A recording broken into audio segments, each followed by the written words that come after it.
बताइएगा। प्रिय छात्र छात्राओं, आज सीपीसी का लेक्चर दिया जाएगा। एक आवश्यक सूचना दे दी जाए सब लोगों को। ऐप अपडेट हो रहा है, इसलिए कुछ दिनों तक आपका लाइव क्लास नहीं चलेगी और वीडियो रिकॉर्ड करके ऐप पर अपलोड किया जाएगा। आप ऐप से पढ़िए। जो भी समझने में समस्या आए आप हमें फ़ोन करके उसको समस्या का समाधान करिए। आइए, सीपीसी में अब तक जो आपको पढ़ाया गया था सामान्य बातें ही सीपीसी में आपको बताई गई थी। यानी कि सीपीसी में आपको अब तक सामान्य बातें ही बताई गई थी। अब सीपीसी में आपका बेयर एक्ट शुरू करना है। आइए देखा जाए। यदि आप सीपीसी का बेयर एक्ट खोलें तो बेयर एक्ट में शुरुआती दौर में आपको ये दिखाई देगा, the code of civil procedure 1908, यानी कि दीवानी प्रक्रिया संहिता 1908, यानी कि आपका दीवानी प्रक्रिया संहिता 1908 दिखाई देगी। यानी कि सीपीसी आपका 1908 दिखाई देगा। ये शुरुआती दौर में लिखा गया है। इसके बारे में पहले लेक्चर में हमने बताया था कि ये कानून अंग्रेज़ों द्वारा बनाया गया था, अतः इसको भारत में इन्फोर्स रहने का कॉन्स्टिट्यूशनल जो बेस हैं वह आर्टिकल 372 है। अब आइए, इसके बाद नीचे आप देखेंगे सीपीसी के, तो नीचे देखेंगे आपका एक्ट नंबर आपको सीपीसी में ये बताया जा रहा था कि एक्ट नंबर यानी कि अधिनियम संख्या, इसका एक्ट नंबर सीपीसी का आपका 5 है। ये बेयर एक्ट में आपका शुरुआती दौर में मिल भी जाएगा। 5, एक्ट नंबर 5 ये भी हमने बता चुका है। निर्माण की तिथि आपका दाहिने बगल बेयर एक्ट में रहती हैं और वह तिथि हैं 21 मार्च 1908, यानी कि 21 मार्च 1908 को इसका निर्माण किया गया।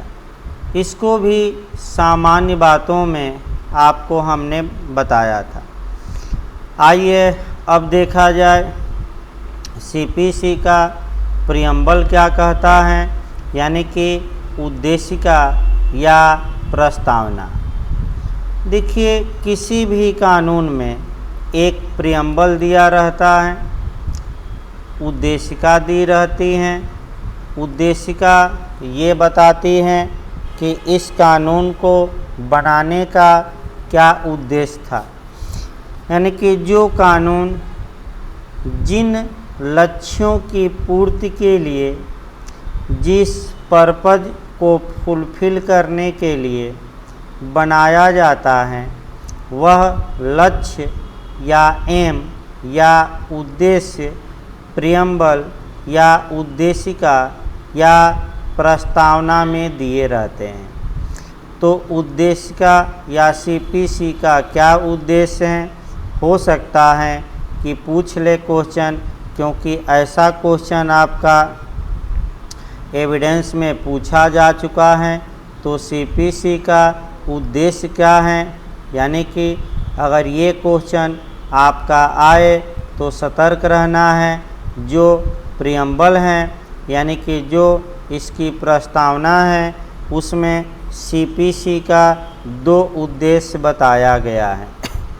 कि सिविल न्यायालयों की प्रक्रिया से रिलेटेड विषयों का यानी कि सब्जेक्ट का समेकन करना, यानी कि आपका सिविल प्रक्रिया से संबंधित विषयों का समेकन करना।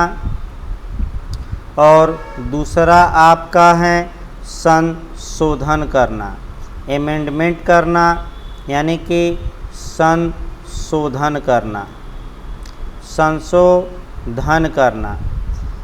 अब यहाँ क्वेश्चन देखिए, क्वेश्चन का मॉडल देखिए कि सीपीसी का क्या उद्देश्य नहीं है। दे देगा समेकन करना, संशोधन करना, परिभाषित करना, इनमें से परिभाषित करना। और तो फिर याद रखिए, परिभाषित करना उद्देश्य न होकर समेकन और संशोधन करना उद्देश्य है। समेकन का मतलब होता है कंसोलिडेट करना। कंसोलिडेट करने का मतलब होता है एकत्रित करना, अर्थात इकट्ठा करना। अर्थात जब एक विषय से संबंधित नियमों को एक स्थान पर एकत्र कर दिया जाता है तो ये कहा जाता है कि कंसोलिडेट किया गया। अर्थात सीपीसी में वे नियम समाहित किए गए हैं, एकत्रित किए गए हैं जो सिविल मामलों के निस्तारण के लिए आवश्यक हैं। समेकन यानी कि कंसोलिडेट करना, ये याद रखिएगा। फिर संशोधन करना का मतलब ये हुआ कि जो पुराने नियम हैं उसमें कुछ चेंजिंग लाई जाती हैं, उसमें आपका कुछ बदलाव लाया जाता है। फिर एक बार कोरिलेट करके देखिए, एविडेंस का उद्देश्य पूछा गया है कि इंडियन एविडेंस एक्ट का क्या उद्देश्य है। तो जहाँ तक भारतीय साक्ष्य अधिनियम के उद्देश्य की बात है, भारतीय साक्ष्य अधिनियम का उद्देश्य साक्ष्य संबंधी विधि को समेकित करना, संशोधित करना, परिभाषित करना, ये तीनों उद्देश्य हैं। अब प्रियम्बल के बाद आपका ये प्रारंभिक बातें या सामान्य बातें या जनरल बातें देखा जाए। सीपीसी में जो सामान्य बातें दी गई हैं, जो जनरल बातें दी गई हैं, वह सेक्शन 1 से लेकर 8 तक दी गई हैं। यानी कि सीपीसी में जो साधारण बातें या जो सामान्य बातें बताई गई हैं, ये सीपीसी में कह सकते हैं कि सेक्शन 1 से लेकर और 8 तक में बताई गई हैं।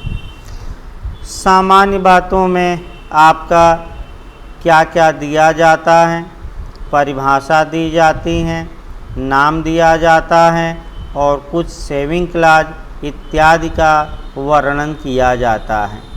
तो आइए सेक्शन 1 देखा जाए, यानी कि सीपीसी की धारा शुरू किया जाए। धारा 1, सीपीसी की धारा 1 से बिहार भी क्वेश्चन बनाया है और उत्तराखंड भी बनाया है।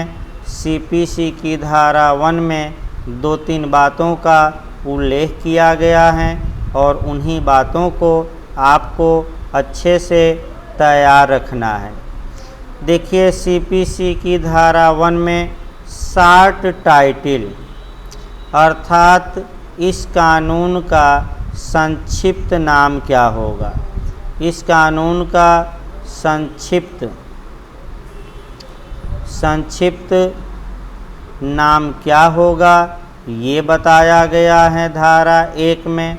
संक्षिप्त नाम क्या होगा। दूसरा जो इसमें बताया गया है, इन्फोर्समेंट डेट या प्रारंभ की डेट या प्रवर्तन तिथि, इसको भी हम बताएंगे। प्रवर्तन तिथि अर्थात किस तारीख को यह कानून भारत में लागू किया गया, ये दिया जाता है। और जो तीसरा दिया जाता है बात, विस्तार दिया जाता है। विस्तार एक्सटेंट, यानी कि विस्तार एक्सटेंट, विस्तार का मतलब ये हुआ कि किन क्षेत्रों पर यह कानून लागू होता है। यहीं से आपका उत्तराखंड और बिहार अच्छा क्वेश्चन बना रहा है। जब भी संक्षिप्त नाम पढ़िए आप संविधान का अनुच्छेद, कम से कम आपका संविधान का अनुच्छेद 393 पढ़िएगा कोरिलेट करके। प्रवर्तन तिथि पढ़िएगा तो संविधान का अनुच्छेद 394 पढ़िएगा, यानी कि 394 पढ़िएगा। और विस्तार सीपीसी का पढ़िएगा तो संविधान का अनुच्छेद 1 पढ़िएगा और अनुसूची 1, यानी कि अनुसूची 1। देखिए जो कानून हम शुरू करने जा रहे हैं उसका जो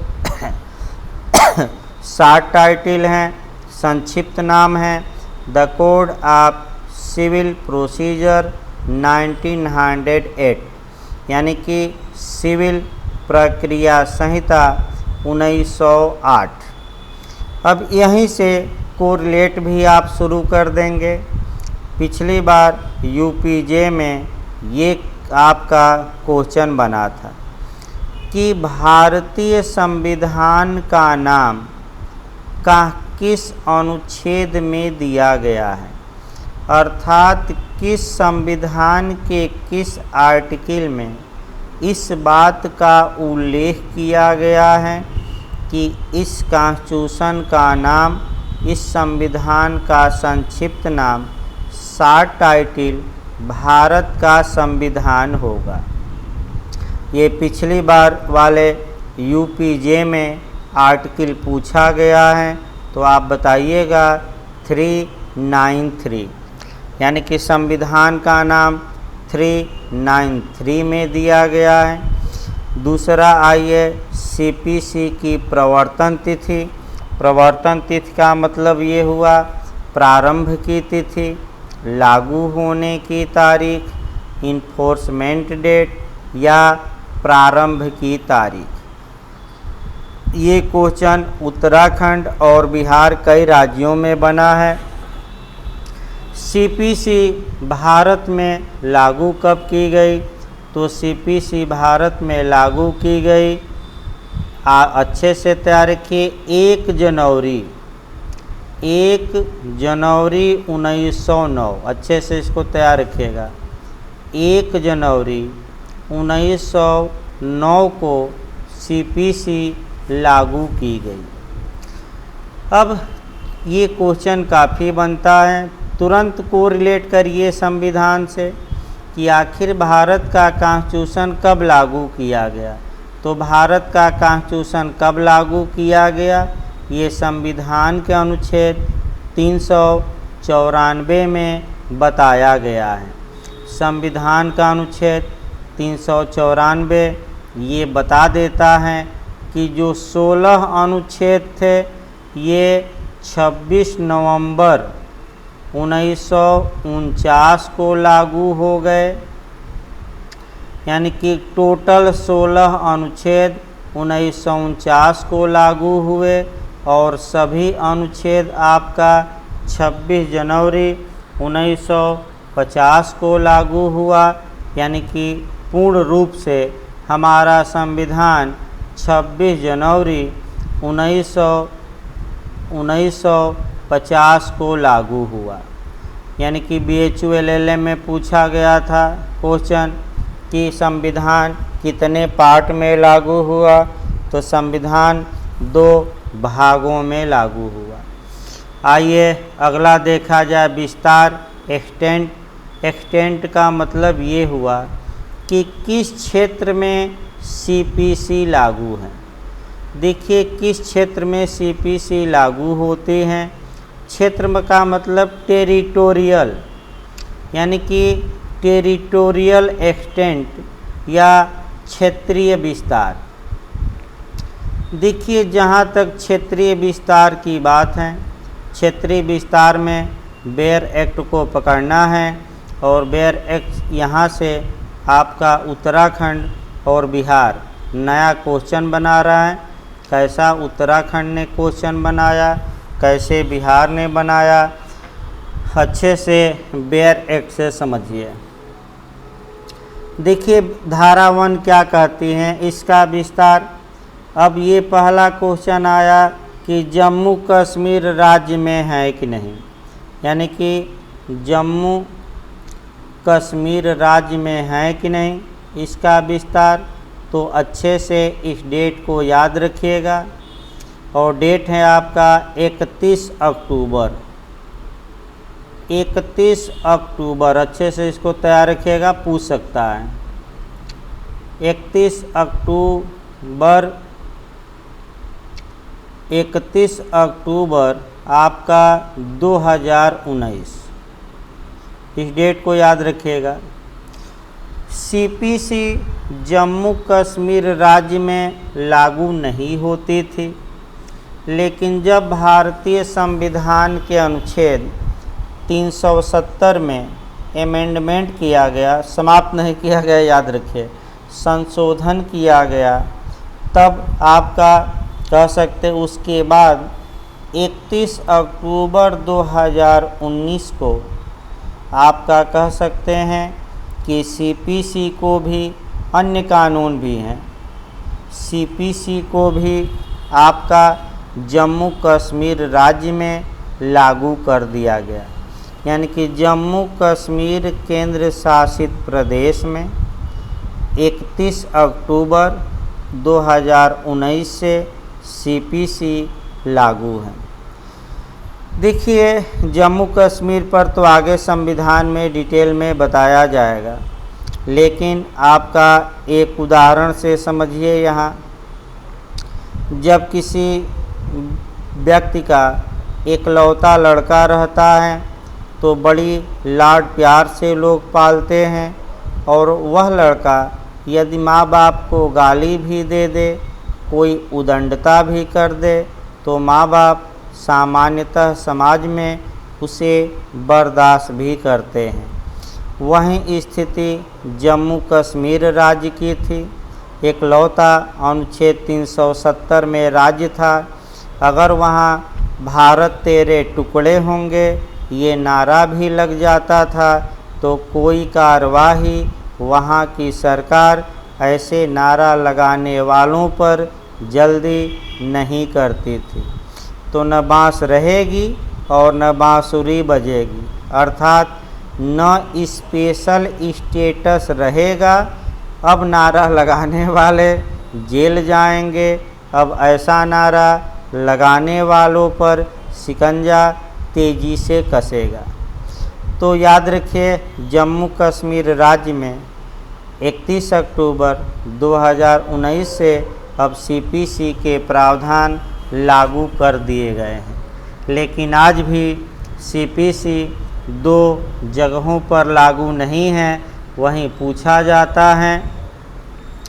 देखिए, सीपीसी एक तो नागालैंड में लागू नहीं है, नागालैंड में लागू नहीं है, और दूसरा जो जनजातीय क्षेत्र हैं, ट्राइबल एरिया यानी कि जनजाति क्षेत्र, जो जनजाति क्षेत्र हैं, जनजाति क्षेत्र हैं, यहाँ सीपीसी के प्रावधान आज भी लागू नहीं होते। अब अच्छे से इसको क्वेश्चन को तैयार रखिए। अब क्वेश्चन देखिए, सीपीसी लागू होती है, दे देगा जम्मू कश्मीर के सिवाय संपूर्ण भारत पर। दूसरा दे देगा नागालैंड के सिवाय संपूर्ण भारत पर। तीसरा दे देगा जनजातीय क्षेत्रों के सिवाय संपूर्ण भारत पर। और चौथा दे देगा नागालैंड तथा जनजातीय क्षेत्रों के सिवाय संपूर्ण भारत पर। तो चौथा ऑप्शन सही है, क्योंकि सीपीसी जम्मू कश्मीर में 31 अक्टूबर 2019 से इन्फोर्स हो गई है। लेकिन आज भी भारत के 2 एरिया में, नागालैंड और जो जनजातीय क्षेत्र हैं, वहाँ आज भी सीपीसी अप्लाई नहीं होती। अब उत्तराखंड का मॉडल यहाँ देखिए। उत्तराखंड ने ये क्वेश्चन बनाया कि जनजाति क्षेत्र किसे माना जाएगा। तो बेयर एक्ट में एक डेट दी गई है और वहीं डेट अच्छे से तैयार रखिए। जो क्षेत्र यानी कि जो एरिया 21 जनवरी, जो क्षेत्र 21 जनवरी, याद रखिएगा डेट ये पूछा जाता है। जो क्षेत्र 21 जनवरी 1972, यानी कि जो क्षेत्र आपका 21 जनवरी 1972 याद रखिए। जो ये डेट याद रखिएगा ज़रूर, उत्तराखंड बनाया है कि जनजातीय क्षेत्र या ट्राइबल एरिया किसे कहा जाएगा। तो जो एरिया 21 जनवरी 1972 के पूर्व यानी कि इसके पहले, इसके पूर्व कह सकते हैं कि संविधान की 6वीं अनुसूची के पैरा नंबर 20, यानी कि इंडियन कॉन्स्टिट्यूशन के 6वीं अनुसूची, याद रखिए 6वीं अनुसूची,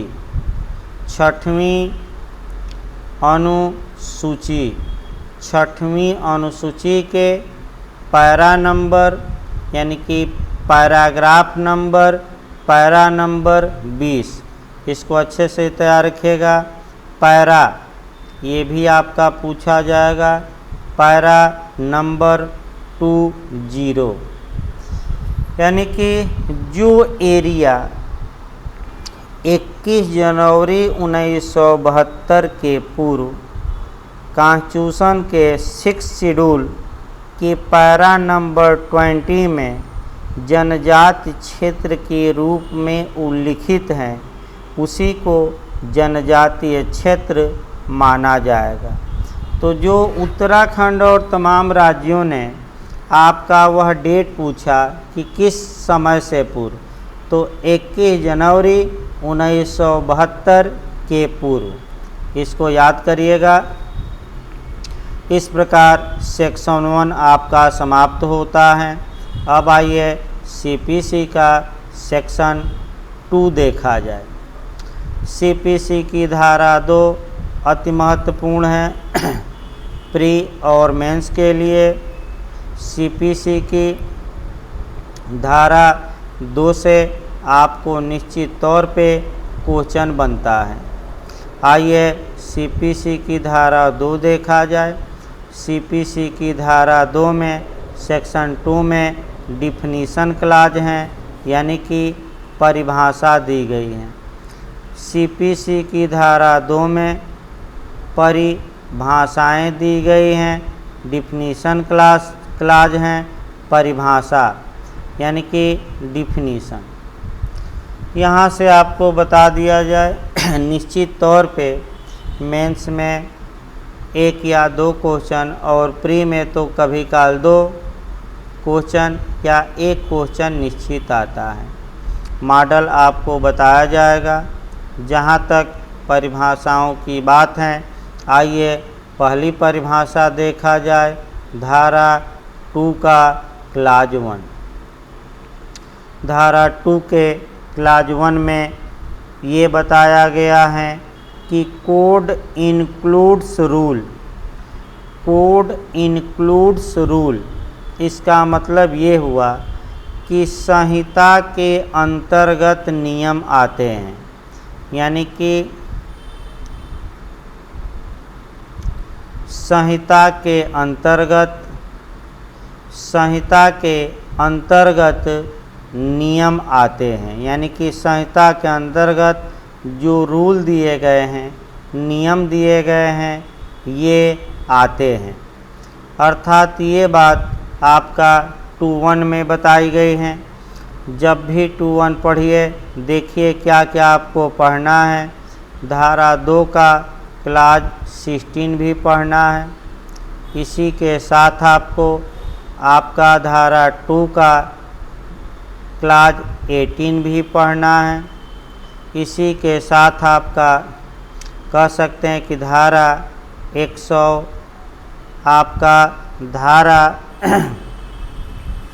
122 भी पढ़ना है और 125 भी, यानी कि सेक्शन आपका कह सकते हैं जो पढ़ना है वह 122 पढ़नी है धारा। फिर आपका 125 पढ़नी है धारा और कोरिलेशन भी किया जाएगा। यानी कि फिर एक बार बता दिया जाए कि जब भी आप 2.1 को पढ़िए इसके साथ कोरिलेट करके आपको इतने प्रावधान एक साथ पढ़ने हैं। आइए आपका एक एक प्रावधानों को अलग अलग देखा जाए, कहाँ से कैसा क्वेश्चन बना है, क्वेश्चन का मॉडल देखा जाए।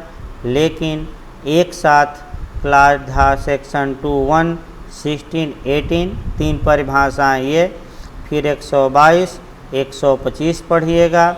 फिर आपका जो कोरिलेट होगा मामला, यानी कि जो कोरिलेट होगा वह CRPC में आपको पढ़ना है, कह सकते हैं 2T। CRPC में 2T पढ़ना पड़ेगा। फिर CRPC में 477 पढ़ना पड़ेगा।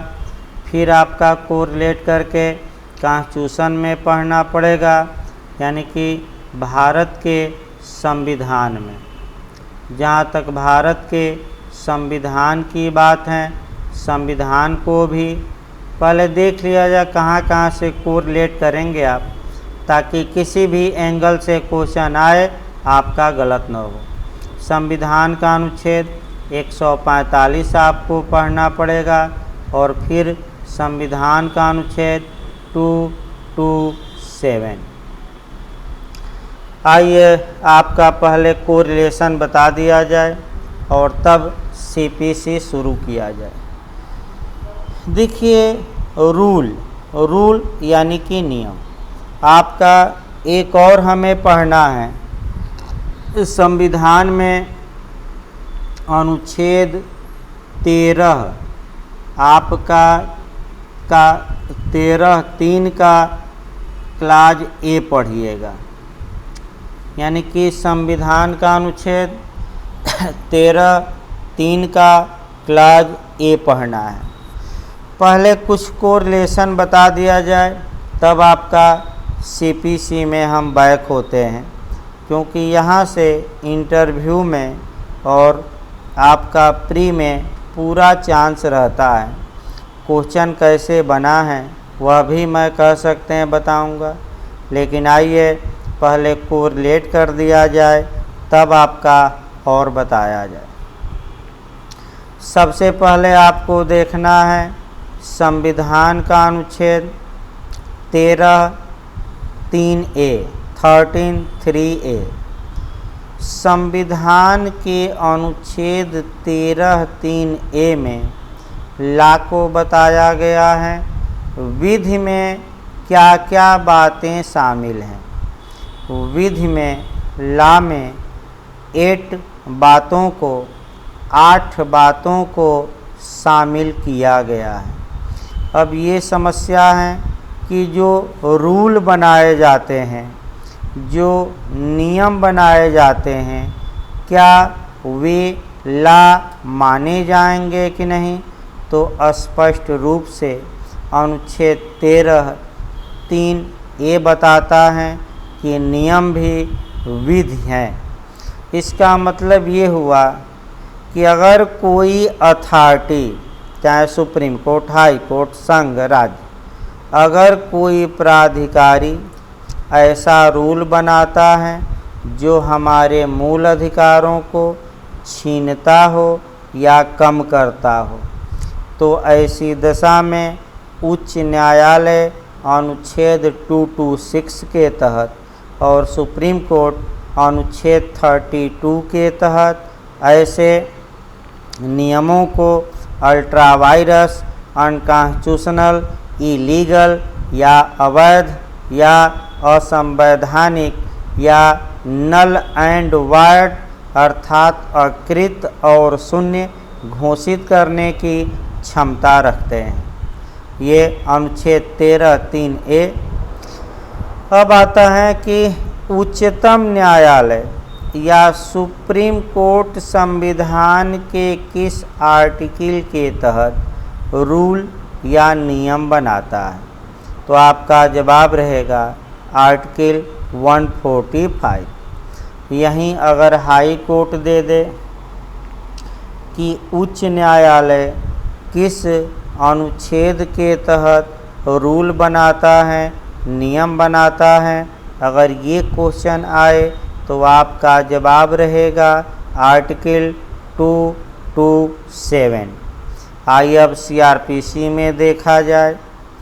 सीआरपीसी की धारा 2T पढ़ना है और सीआरपीसी की धारा 477। आइए सीआरपीसी की धारा 477 के तहत उच्च न्यायालय क्रिमिनल मामलों में, आपराधिक मामलों में रूल अर्थात नियमों का निर्माण करता है। जो सीआरपीसी की धारा 2T में बात बताई गई है उसमें प्रेस्क्राइब्ड शब्द को डिफाइन किया गया है। प्रेस्क्राइब्ड का मतलब हुआ विहित, प्रेस्क्राइब्ड का मतलब हुआ विहित। ये बता, विहित का मतलब हुआ जो नियमों द्वारा विहित, यानी कि जो नियमों में प्रावधान किए गए हैं उसी को लीगल भाषा में प्रेस्क्राइब्ड कहा जाता है या विहित कहा जाता है। तो आपका संविधान को रिलेट हो गया, ये आपका हो गया सीआरपीसी हो गई। अब आइए सीपीसी में चला जाए। ये इंटरव्यू में भी क्वेश्चन बनता है, थोड़ा अच्छे से इसको तैयार रखिए। अब आइए सीपीसी में चला जाए। देखिए जहाँ तक सीपीसी की बात है, अगर हम सीपीसी को देखें तो आप देखते हैं सीपीसी में कि सीपीसी में आपका बताया भी गया था, सीपीसी में प्रथम अनुसूची दी गई है। सीपीसी में प्रथम अनुसूची दी गई है।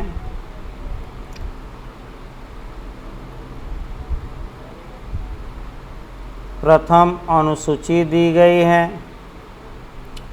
प्रथम अनुसूची में मैं बताया था कि टोटल आपका 51 आर्डर दिए गए हैं, यानी कि 51 आदेश दिए गए हैं। आदेश दिए गए हैं। इस 51 आदेशों में आपका नियम दिए गए हैं। आदेशों के अंदर नियम दिए गए हैं अर्थात रूल दिए गए हैं। अब इन्हीं नियमों के बारे में हमें डिटेल में अब पढ़ना है और इसके लिए 5-6 जगह से कोरिलेट करके आपको पढ़ना पड़ेगा। देखिए सीपीसी को 2 क्लास में बांटा गया है। आपका 2 खंडों में, पहले खंड में प्रिंसिपल दिए गए हैं, ये मैं बता चुका हूँ।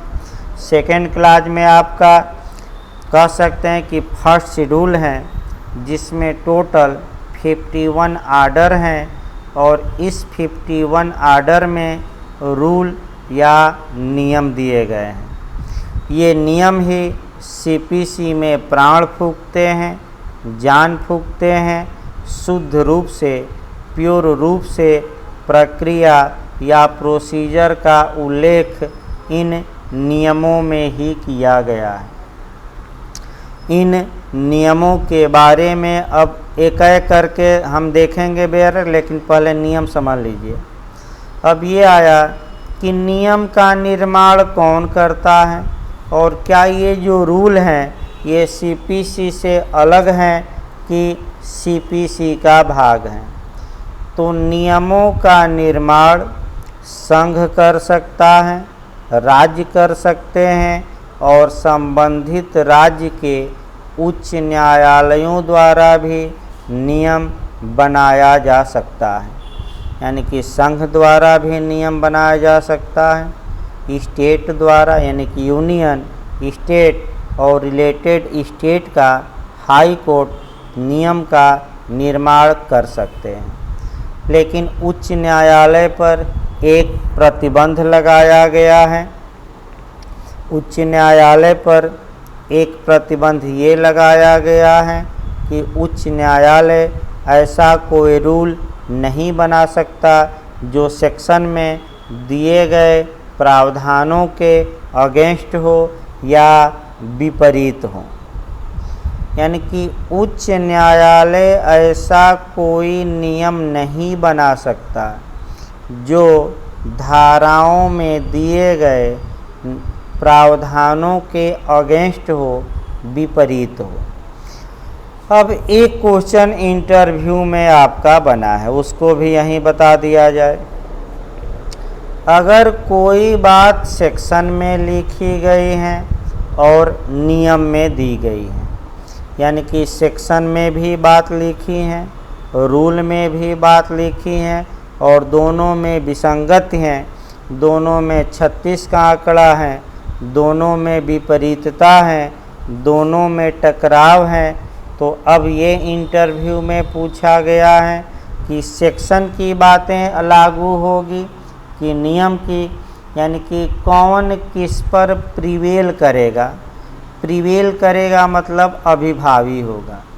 तो सेक्शन की बातें नियमों पर हमेशा प्रिवेल करेगी, लेकिन ये कब, जब दोनों में आपका टकराव हो तब। क्योंकि अब आइए, ये नियम जो हैं संहिता के सीपीसी के स्पेशल क्वालिटी माने जाते हैं, विशेष गुण माने जाते हैं। तो आइए अब देखा जाए, आपका 2.1 को देखा जाए। आपका नियम के बारे में जो सामान्य बातें थी वो आपको बता दी गई। अब आपका जो देखना है वह देखना है परिभाषा से। परिभाषा से याद रखिए किस राज्य में कैसा क्वेश्चन बना है। अब 2.1 ये बताती हैं केवल कि संहिता के अंतर्गत नियम आते हैं, अर्थात कोड इंक्लूड्स रूल। इसका मतलब ये हुआ कि जो फर्स्ट शेड्यूल में रूल दिए गए हैं वो सीपीसी से बाहर नहीं हैं, वह सीपीसी का ही पार्ट हैं, अंग हैं। और संहिता यानी कि सीपीसी जब भी आप कहेंगे, इसका मतलब कि केवल धाराओं में कही गई बातें नहीं बल्कि नियमों में कही गई बातें भी इसमें समाहित हैं। अब तुरंत आपका 2.16 पढ़ना है। यहाँ से यूपीजे में मैं बता दूँ 2 बार क्वेश्चन बना है, अच्छे से इसको तैयार रखिएगा। यहाँ से यूपीजे में 2 बार क्वेश्चन बना है, आगे भी बन सकता है। विहित का मतलब, यानी कि यहाँ से जो क्वेश्चन बना है प्रेस्क्राइब्ड, अर्थात प्रेस्क्राइब्ड का मतलब ये हुआ कि विहित का मतलब क्या हुआ। विहित, विहित यानी कि विहित इंग्लिश में इसे प्रेस्क्राइब्ड कहा जाता है। देखिए 2 बार यूपीजे में प्री में बना है। अगर कोई पूछे कि विहित का मतलब क्या हुआ तो आपका जवाब रहेगा विहित का मतलब हुआ नियमों द्वारा विहित, यानी कि नियमों द्वारा विहित। तो अब समस्या आई कि नियम कहाँ दिए गए हैं, कहाँ नहीं दिए गए हैं, ये भी तुरंत पढ़ना है आपका। यानी कि जो बातें रूल में दी गई हैं उसी को प्रेस्क्राइब्ड या विहित कहा जाएगा। इसी के साथ सीआरपीसी जरूर कोरिलेट कर लीजिएगा। विहित या प्रेस्क्राइब्ड की परिभाषा सीआरपीसी की धारा 2T में दी गई है और सेम परिभाषा है। प्रेस्क्राइब्ड का मतलब हुआ नियमों द्वारा प्रेस्क्राइब्ड, अर्थात नियमों द्वारा। विहित का मतलब हुआ नियमों द्वारा विहित, यानी कि जो बातें नियम में दी गई हैं उसी को विहित कहा जाता है। अब आइए 2.18 देखा जाए। आपका सेक्शन 2 का क्लाज 18 ये भी अच्छा है। ये बताता है कि नियम का मतलब क्या हुआ। पूछ सकता है कि रूल की परिभाषा, ये नया क्वेश्चन है, अब तक ये कहीं भी कंपटीशन में पूछा नहीं गया है कि नियम को कहाँ डिफाइन किया गया है, नियम को सीपीसी में कहाँ परिभाषित किया गया है।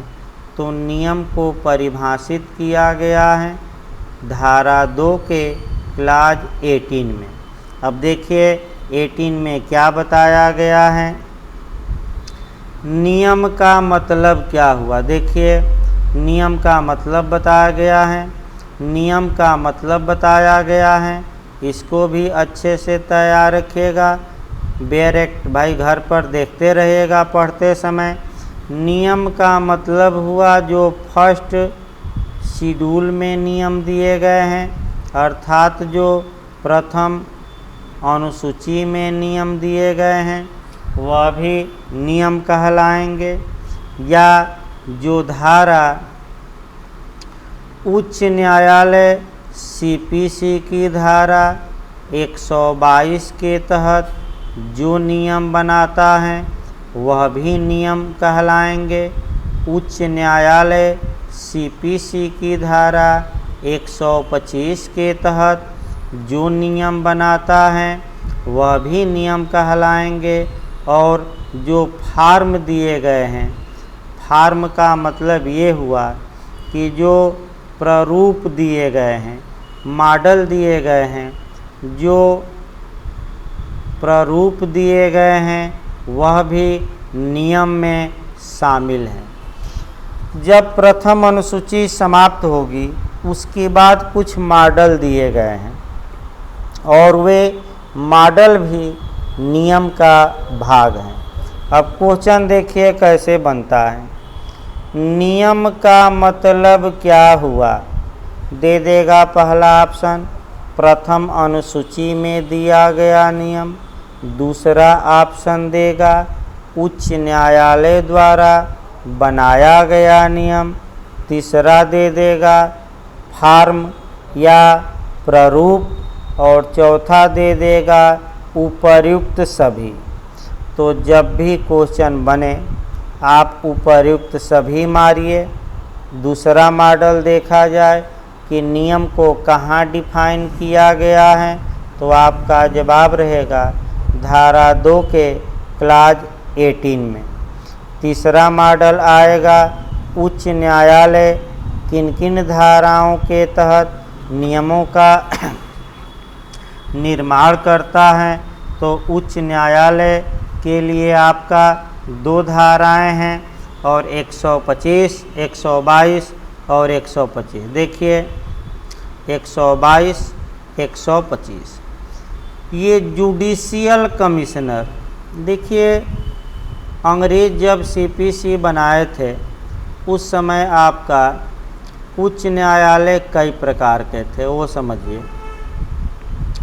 एक उच्च न्यायालय थे सामान्य उच्च न्यायालय और एक उच्च न्यायालय थे जुडिशियल कमिश्नर, यानी कि इसका मतलब न्यायिक आयुक्त। न्यायिक आयुक्त के उच्च न्यायालय, जुडिशियल कमिश्नर।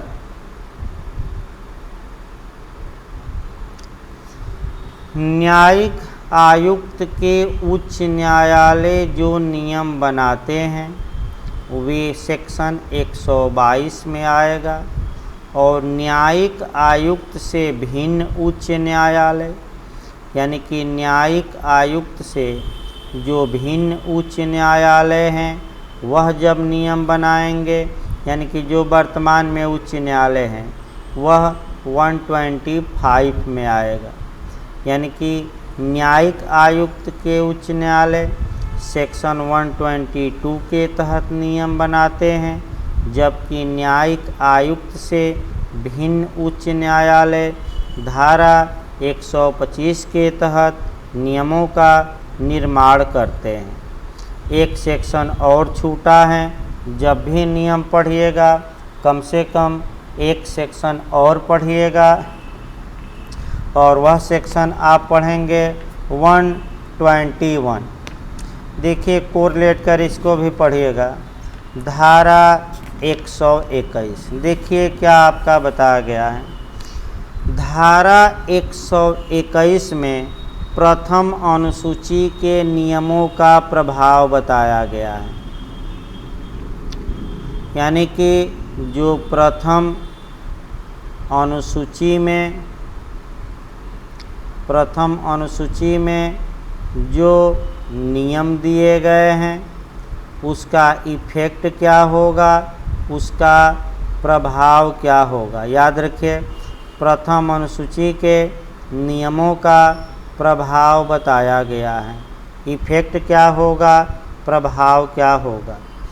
तो प्रथम अनुसूची के नियमों का प्रभाव ये होगा कि जब तक वो सेट एसाइड या बातिल या शून्य घोषित न कर दिए जाए, या जब तक उसमें कोई बदलाव न लाया जाए, ये माना जाएगा कि वे इस संहिता के पाठ में अधिनियमित हैं। यानी कि जब तक कि नियमों को रद्द न कर दिया जाए, उसमें परिवर्तन न कर दिया जाए, वो सीपीसी के साथ पढ़े जाएंगे, सीपीसी का पाठ माना जाएगा। इस प्रकार हमने आज आपको सीपीसी के, चूँकि शुरुआती दौर है क्लास का, बहुत तेज़ी से अभी सिलेबस आगे नहीं बढ़ाया जा सकता। नए लोग 1-2 दिन पढ़ लें, उसके बाद स्पीड थोड़ा पढ़ाने की बढ़ाई जाएगी। और आप लोग भाई अच्छे से पढ़िए, जितने कोरिलेशन चल रहे हैं कम से कम उसको ज़रूर पढ़िए। धन्यवाद।